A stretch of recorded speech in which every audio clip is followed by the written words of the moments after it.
Hello, bonjour. In the first chapter, we saw how Shivaji, a young and ambitious Maratha from central India, carved out territory for himself at the expense of the Sultanate of Bijapur, and to a lesser extent, from India's Mughal Empire. Unsurprisingly, he didn't make any new friends in the area. In fact, it was quite the opposite. Even though he struck a solid blow to the Sultanate of Bijapur at the Battle of Pratapgarh, a state he was technically subject to. It wasn't a knockout victory, and the Sultanate didn't throw in the towel. Not to mention the Mughal Empire, the real superpower of the time, which Shivaji also has to keep an eye on. At first and following Pratapgarh, Shivaji will, logically, press his advantage and extend his authority over new territories. A new clash with the Bijapuris takes place near Kolhapur, where a Bijapuri commander rushes in with 3,000 cavalrymen hoping to redeem his reputation after Pratapgarh. But the Maratha light cavalry, led by Shivaji, will overrun them. This victory opens a clear path to Bijapur, the Sultanate's capital, letting him raid its outskirts several times, whose speed prevents any attempt at pursuit or effective counterattack. In short, it's almost a reversal of roles, since now it's the Bijapuri side that's in danger. I'll let you imagine the atmosphere.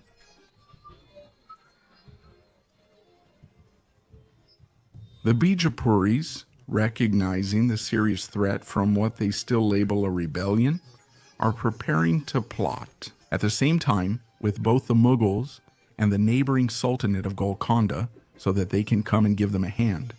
Which brings us back to the Mughals, on whose side many things have changed since their invasion of the Sultanate of Bijapur a few years earlier.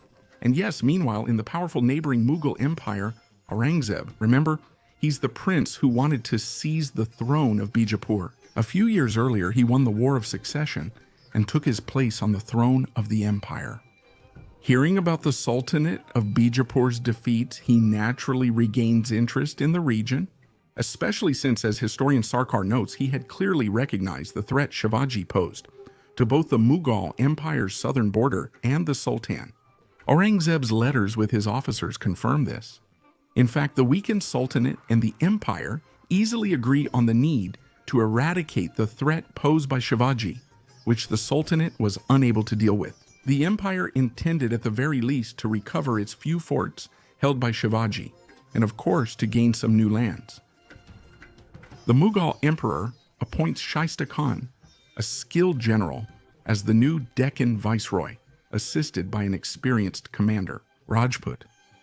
For clarity, a Rajput is a member of the Hindu warrior caste from northwest of the subcontinent. He sends him with a reportedly massive army, though sources give no specific numbers. Available figures cite 150,000 men mobilized for the upcoming campaign. While theoretically possible for the empire, this is clearly exaggerated considering the campaign's local scope. There is a clear numerical superiority compared to the Marathas or the Bijapuris. Imagine a highly professional Mughal army corps of at least 25,000 men, likely more, later joined by local levies, mercenaries, or nobles, whose loyalty was less predictable but increased the army's size. The Mughal force could have reached 50,000 men or more at the campaign's peak, though this number wasn't stable. For his part, Sultan Ali Adil Shah, Wine Eye, having lost credibility, hesitates to go in person with his own troops, but he eventually sends a third army, which he raises from among one of his vassals, to start the hostilities. The Marathas sensed what was coming and suspected an attack.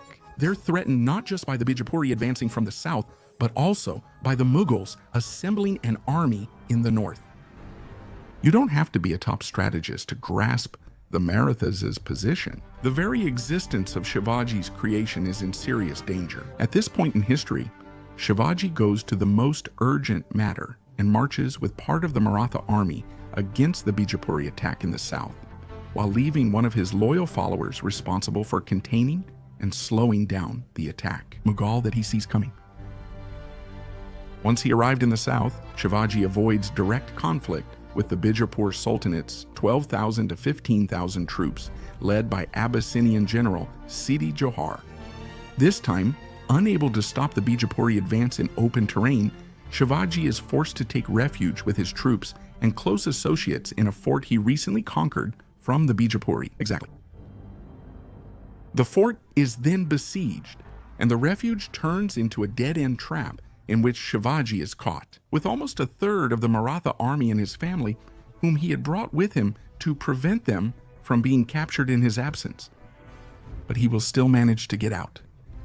He'll pretend to submit to Johar and start negotiations. He will dangle the possibility of support to General Bijapuri so that he can push his interests against the Sultan. Then, all he has to do is spread the word about his negotiations to stir up trouble on the Bijapuri side. When Sultan Ali Adil Shah the OERI learns of this, he is unsurprisingly furious and declares that he wants to capture the two rebels, that is, Shivaji and his General Johar. No agreement has been reached, and General Bijapuri Johar continues the siege. When the Sultan's army arrives with the intention of confronting Johar as much as Shivaji, great confusion reigns. As you can imagine, Johar and his lieutenants don't immediately understand what's happening, which is quite logical. The Marathas use the chaos to leave the fort. Shivaji, his family, and most troops escape the siege, while the Bijapuris become entangled around the fort. However, the latter eventually realize that the Marathas have slipped away, and this time it is the two armies mobilized by the Sultan that begin to pursue the Marathas. Shivaji's tactical sense narrowly averts disaster by ordering his rearguard to hold the just-crossed narrow pass. This rearguard, under the command of Baji Prabhu Deshpande, manages to hold the pass for more than 9 hours against the two Bijapuri armies, whose numerical superiority is limited by the terrain, thus stopping the pursuit long enough to allow the rest of the Maratha army to retreat. Around 700 men and their leader lose their lives for their devotion, but their sacrifice makes them legends in Maharashtra, to the point that this pass has borne, since the battle and in tribute to the fighters, the name Pawankind, or the Sacred Pass. The Marathas have their own Thermopylae-like battle and its aftermath. Meanwhile, Ali Adil Shah is clearly bitter about it. However, he will rationalize his situation and avoid risking travel into Shivaji-controlled hills, which would expose him to his harassment tactics, for which he still doesn't have a real solution. He'll end the pursuit and take the fort Shivaji abandoned. Meanwhile, in the north, working with the Bijapuris, Shivaji's intuition proved correct. The Mughals launch their campaign against the Marathas. The Mughals begin by retaking the territory that was theirs after their victory over Bijapur. They split their forces and send flying columns in different directions to devastate Maratha lands. Meanwhile, Shaista Khan personally seizes Pune, the city of Shivaji, where he settles in the Lal Mahal, that is the Red Palace, which was the residence of the Maratha. The Marathas tried to stop him, particularly the 3,000 cavalrymen defending the north. But the imbalance is so obvious that the harassment and pressure they managed to apply have little effect on the controlled and professional advance of Shaista Khan. The Khan will wait patiently. After struggling to capture the Maratha forts, he plans to stall by occupying key points in the territory.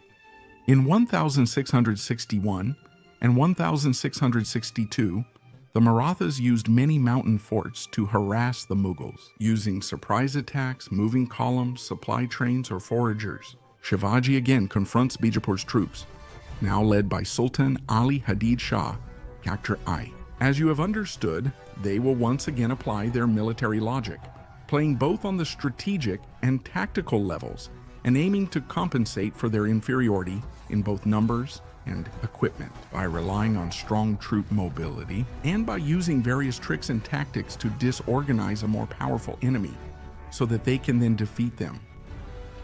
This logic, developed over decades before Shivaji's rise and later refined by him, is called Ganimikova, now usually translated as guerrilla warfare.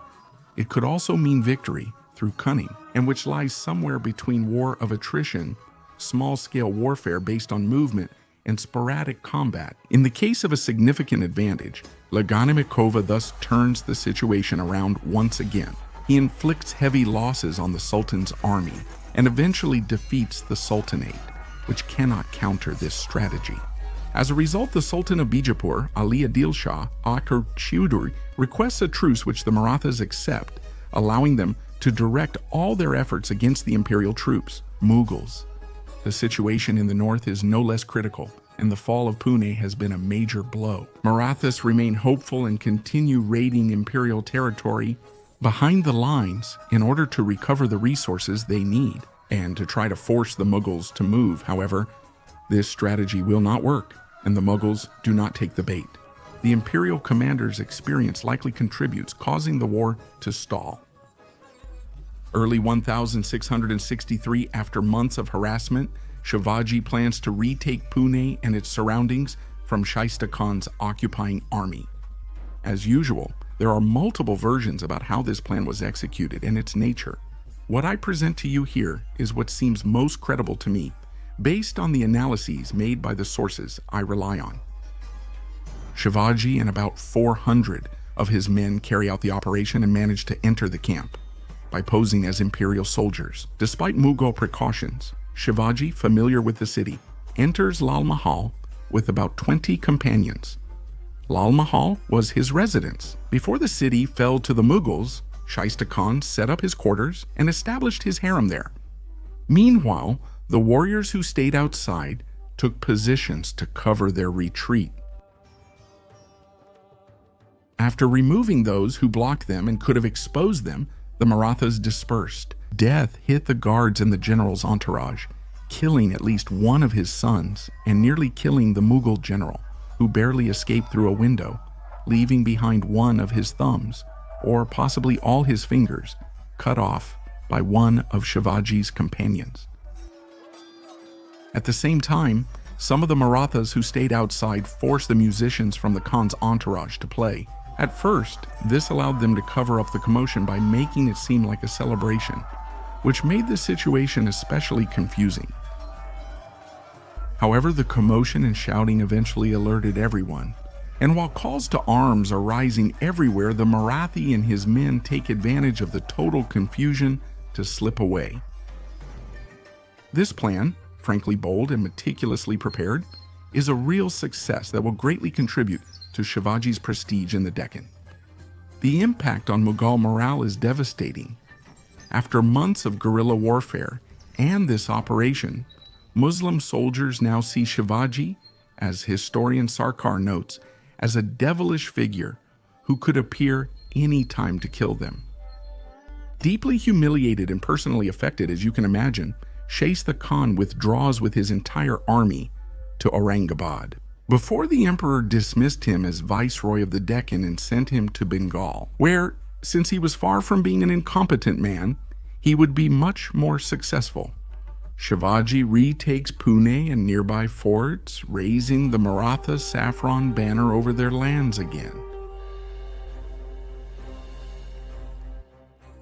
Shivaji will then, as he knows how, push his advantage against the Mughals and set his sights on plundering the rich, symbolic merchant city of Surat, where there were already European factories, that is, European trading posts. It was the busiest port on the west coast of the subcontinent and the Mughal Empire's main port. It's a big prize he's after, as you know. Speed and surprise are once again essential to the events. The Mughals believe he's simply settling his affairs. On the Maratha coast near Vasai or Basin, about 250 kilometers to the south, they realize, but too late, that Shivaji has set out for Surat with 4,000 fast horsemen when his presence is detected 60 kilometers from the city.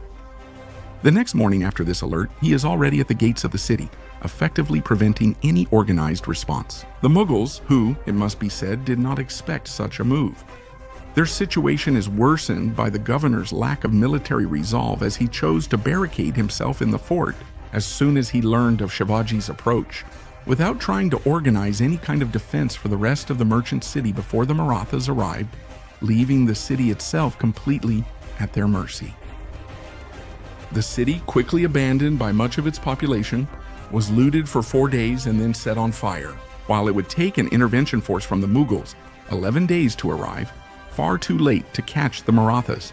This operation would, on one hand, considerably enrich the Marathas, and on the other hand, deal a serious blow to the Mughal economy. It's a bit like if nowadays, the port of Antwerp in Belgium or Rotterdam in the Netherlands, Europe's largest ports, was ravaged and shut down for months. The Mughal court and Aurangzeb also saw this as a personal insult. From then on, Shivaji, which was considered one of the regional flashpoints on the borders of the empire, became a major problem that the empire had to deal with. In response to these two setbacks, Aurangzeb entrusted General Rajput Jai Singh, also a Raja from the magnificent city of Jodhpur in the northwest of the subcontinent, with the command of an elite force of about 14,000 men departing from Delhi. That number would rise sharply before and during the campaign, as in the previous one, with at least 20,000 men present at a key siege. At least 19,000 more men were mobilized elsewhere, bringing the total to at least 49,000 mobilized at that point in the campaign. Highly experienced and pragmatic, he is a tough career soldier who has fought in many campaigns throughout the empire, and he has experience both in combat and in command. His experience and skill rival those of Turenne, the French marshal under Louis XIV. Raja Jai Singh is Hindu, so he's less divisive for many Marathas than a Muslim general. Jai Singh is going to take advantage of this. Upon arriving at the camp, the Mughal will greatly strengthen his army by mobilizing all his forces. Shivaji's enemies could corrupt his officers and supporters who were susceptible, trying to block the Marathas' sea access by mobilizing local Europeans, some Mughal ships, and even pirates. The Rajput will gain not only full military authority, but also administrative and political power. This allowed him to react quickly, without waiting for instructions from the Viceroy of Deccan, who was technically his political superior. Jai Singh assessed the situation and set the stage before starting the campaign in February 1665. Pune fell quickly, and the surrounding areas were once again ravaged, but this time in a methodical and targeted way, in order to cut off supplies to the Marathas. In practice, the flying columns sent by the Mughals are strong enough to repel a Maratha attack, while executing precise or total destruction, not just being unleashed on the countryside. He also organizes his army in such a way as to be able to intervene and thwart Maratha tactics by establishing powerful outposts from which mounted troops can very quickly intervene against the Marathas. Shivaji will pay for this. With Jai Singh leaving Pune, he thinks he can exploit the situation by slipping into the space that this movement creates in order to enter Mughal territory. But he'll be stopped cold by a contingent from one of his outposts, which will play its role perfectly. Some outposts will get reinforcements from Maratha chiefs allied with the Mughals, letting Jai Singh use Maratha cavalry speed against Shivaji. By undermining the Marathas, Jai Singh can fight their forces one by one, leaving Shivaji unable to counter him. The encounters between the Marathas and the Mughals are systematically and in every way unfavorable to the Marathas, simply forcing them to give up the fight whenever they can. In June 1665, Shivaji was trapped in Purandar fort with at least 2,000 men facing over 20,000 Mughal troops, which of course will not stop him from trying things to get out of it.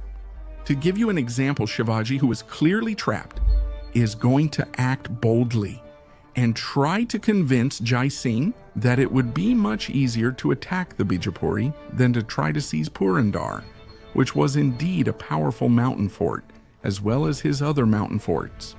He claims in his letter that he himself, Shivaji, would of course be delighted to mobilize and lead his own force alongside Jai Singh to help him win against the Sultanate of Bijapur. Jai Singh mostly has things under control, despite the Marathas setting the jungle near the Mughal camp on fire and launching frequent night attacks. The Rajput, as a professional and loyal servant of the great Mughal, is absolutely unfazed and knows he has the upper hand. He replies that if the Maratha wants to stop fearing for his life, he just needs to offer his services, not to him but to Emperor Aurangzeb. The Marathas' fierce resistance at Purandar is more a heroic tale than a historical account. In Maharashtra, Jai Singh keeps up the pressure perfectly and is not at all distracted by the Maratha harassment, which he has made largely ineffective, nor by Shivaji's diplomatic chatter and pretenses. Jai Singh's grip, and through him, that of the Mughal Empire, thus tightens firmly around the Maratha.